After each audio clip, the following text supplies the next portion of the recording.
Ganito lang ginawa ko guys, no? Click nyo lang yung settings and privacy. Then, i-click nyo yung settings.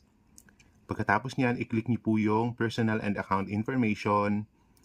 Then, i-click nyo po yung identity confirmation. Confirm your identity. Then, proceed to running ads about social issues, elections, or politics. Alright? Then, choose country. Yan. Select. Of course, select Philippines kasi taga Philippines tayo. Charing. Then, piliin niyo po yung personal ID or notarized document. Personal ID, okay?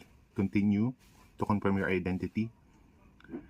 Sa akin kasi personal ID, dahil yun yung pinili ko, then pipicturean yung ID niyo eh. Saan nyo isasubmit. Tsaka nyo isasubmit. Basta masusundan nyo yun. Iba kasi itong nakikita ko dito eh. Magkaiba kasi kami ng... Ewan ko bakit magkakaiba yung ano. Ang pinili niya yung sa code. Ang pinili ko yung ID.